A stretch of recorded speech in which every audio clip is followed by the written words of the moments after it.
Hi there everyone, and welcome to February 2025's monthly Spotlight app. And this month, it's the turn of ZFS Master, an awesome plugin by Icasaint that brings even more ZFS magic straight into the Unraid GUI, allowing us to manage our datasets and snapshots with no command line sorcery. We can just click manage and then get back to doing more interesting things, like debating if dark mode actually improves productivity, or really, it just only looks cooler. Right, so let's just jump in and take a look at this awesome plugin. Okay, so here we are on my server Battlestar, which is a pure ZFS server with 3 ZFS pools. This one at the top, which is a SATA SSD pool, an NVMe pool, and a single drive spinning Rust pool at the bottom here, giving me a total of 3 pools on this server. So yes, the underlying file system is ZFS on this server, but really, it doesn't look very different to anything else. If I go to my shares here, we can just see my shares just look regular.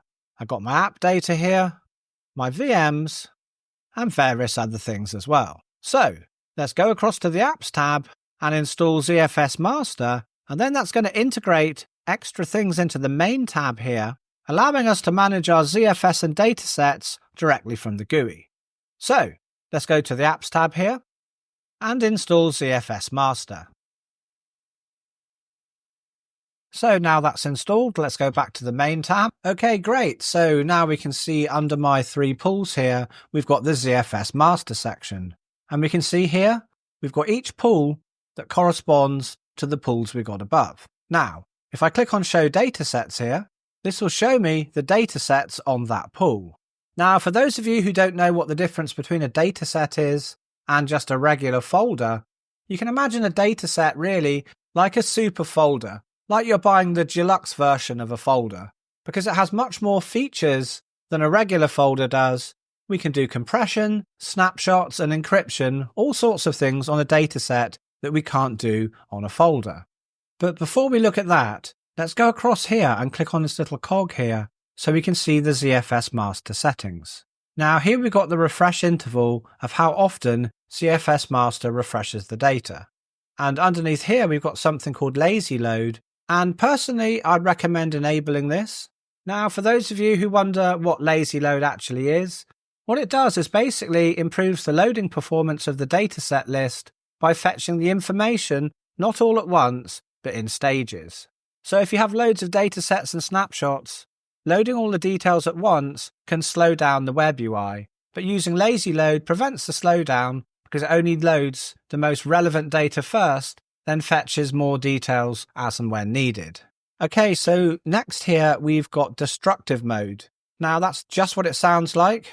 This allows us to be able to do things like deleting datasets. So really that's all we need to actually do in the settings, but you can see here we've got other things such as dataset exclusion patterns, because obviously if we've got our Docker files in a ZFS dataset, we don't really want to be seeing that. And at the bottom here, we've got some information about snapshots. We'll get an alert if we haven't had any snapshots for like 30 days. Here we've got the snapshots time pattern. And underneath here, if we want to, we can put a prefix on a snapshot if we fill it in here. Okay, so with that done, let's go back to the main tab and we can have a look at some of the cool features that we can do. Now, before we do anything, let's go to the Shares tab and create a new share. Now, when you create a new share, if you create it on a ZFS pool, then it will create it as a dataset. So I'm going to put this one Documents on the Sublight pool here, and I'm going to click Add Share. Now, let's go back to the main tab here, and here we can see listed, we've got that dataset called Documents. Now, if I hover over it here, it gives us various information about that dataset. We can see that compression is on, we can see the compression ratio, the record size, access times off, and various other things as well. Now, one thing I want to show you is if I go inside Documents here and I make a new folder, this folder is inside the dataset, but going back here, we can't actually see it because ZFS Master shows us only datasets. And this folder important here is not a dataset. So as this isn't a dataset, let's delete it with the Unraid File Manager. And so now, going back to the main tab, if I click on Create Dataset here, this will allow me to create a dataset inside this parent documents here. So let's click onto that now. And here we can see the dataset name. If I click onto that, it's going to give me a list of various datasets there. So there I can see documents. And so I'm going to put important data. Now, all of this really we can leave as is. The access time here, that inherits the ZFS default access time. And compression here, it will inherit the default ZFS compression. But it can be quite nice in some cases. Maybe you've got some archive data you're not going to access very much. Or we can actually change this to a higher compression algorithm, such as gzip. It will be a bit slower to actually decompress the things when we access it, but it can save us quite a lot of space. So a really useful feature, I think. And also, which a lot of you might find useful, is for a dataset we can actually set a quota. So here I'm going to put 1000 megs, and that dataset won't be able to expand over 1000 megabytes. So everything else here I'm going to leave as is, and I'm going to click on to create. So now here we can see the dataset here called important data. So let's go back into the documents dataset here. And now let's go inside of here, and I'm going to upload a file in here, and this file will do here. So basically I've uploaded a file into this location. Now something I want to show you is if we go back here, back to documents, and with the Unraid file manager, we try and delete this one, important data. Remember, this is a dataset and not a folder. So if I click delete here, the dataset is actually still here. But if I go inside here now, we can see it's deleted the things that are inside of that dataset. So always be careful when you're deleting datasets and going through things with the file manager. Just keep that in mind. So if we want to actually delete this one here, important data, this is where, because we've enabled destructive mode, we're able to destroy this dataset, which basically just deletes it. So now I'm going to create another dataset inside of the documents dataset. So let's say we've got something with some data that's pretty sensitive. So let's call this financial. And what I'm going to do is I'm going to encrypt this particular dataset. So to do that, I'm going to set this to yes and pop in a passphrase. And everything else here, I'm going to leave as is. And now here we can see this dataset, and we can see that little padlock is open. So that means it's unlocked. So let's go inside of financial here and upload something. And so now if I go back here and go to actions, I can lock this dataset. And now if someone tries to access it, they can't see anything at all. It just looks like it's empty. So that's a pretty cool feature, in my opinion. If you don't have your actual disks encrypted, well, you can still make things secure by encrypting individual datasets. And obviously, if you want to unlock it, we go back to actions here and click unlock. It's going to ask for our passphrase. And now we can access our data again. Okay, so now let's move on to something that I think is one of the most powerful things in ZFS, and that's snapshotting. So let's snapshot this financial one we've just made. If I scroll down here and click Take Snapshot, we can see here that snapshot has been done. And now on the right-hand side, we can see we've got one snapshot. So what can we do with snapshots then?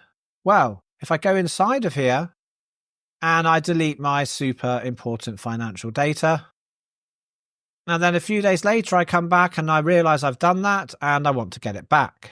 So what I can do then is I can click onto actions here and go to snapshots admin, which we can see here now because we've taken a snapshot.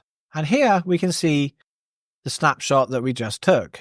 And under actions, we've got rollback snapshot, hold snapshot, and release snapshot. And finally at the end here, clone snapshot. And so what I want to do is I want to literally just go back in time to before I actually deleted that. So I'm just going to click here, rollback snapshot. Now, one thing to notice is if I'd actually added some more data into this after having deleted that file, well, that would be rolled back as well, and that would no longer be there. So what it does is it just takes almost like a photograph in time of your file system, and when you roll back, everything goes back to that instant. So let's click on to roll back. And now if I go back to financial, well, there's a missing document that I deleted. Okay, so now let's go into the financial data set again, and I'm going to upload some more things. So now there's actually 4 files here. So what happens if I delete this one here and I want to be able to recover it? Because if I go to the snapshots admin here and ask to roll back, well, those extra 3 files, they're going to be deleted. So in this situation, what we need to do is to clone this original data set that has the 1 file in it. So if I click on here and click clone, first we have to give it a name and a location for the data set. Now, of course, the pool has to be the same pool that's got the parent snapshot in it. So what I'm going to do is I'm going to copy everything here before this @ sign. Now, the @ sign basically means it's a snapshot. So I'm going to copy this here and paste this in. Now, obviously, it can't be called the same name as the original. So at the end, I'm just going to put underscore clone, and that way I'll know which is which. So let's close this now. And now here we can see under the parent data set, there's these 2 child data sets, the financial and the financial clone. So if I go into the clone now, I can see this file. So all I need to do is copy it and paste it into the original data set financial here, and I've restored that file. So now let's go and have a look inside there, and all 4 files are present. So now that's done, we don't really need this clone anymore. So we can just destroy or delete this clone now because we don't need it. And I think whilst I'm here, why not take another snapshot with the extra data that I've got in from copying those 3 files earlier. Okay, so that's pretty much everything that ZFS Master does. Now, I just want to mention clones again because I think clones are really useful, especially with VMs. Now, let's minimize this here.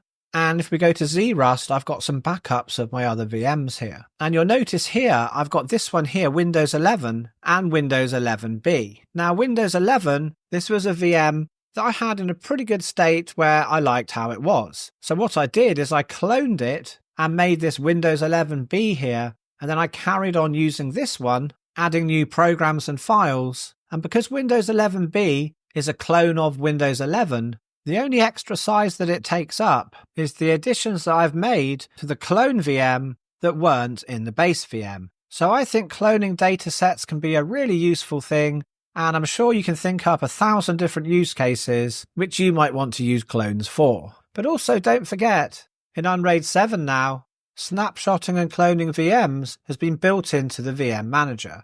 So even if you don't have a ZFS file system on your server, you can still snapshot and clone VM using this other method. Anyway, guys, I really hope you enjoy using this plugin as much as we do. Now, please join me next month for the next monthly spotlight, which is, oh, come on, I'm not going to tell you what it is. You're going to have to wait. But whatever it is, it's going to be great. And I can't wait to share it with you and show you all about it. Thank you all and have a great day.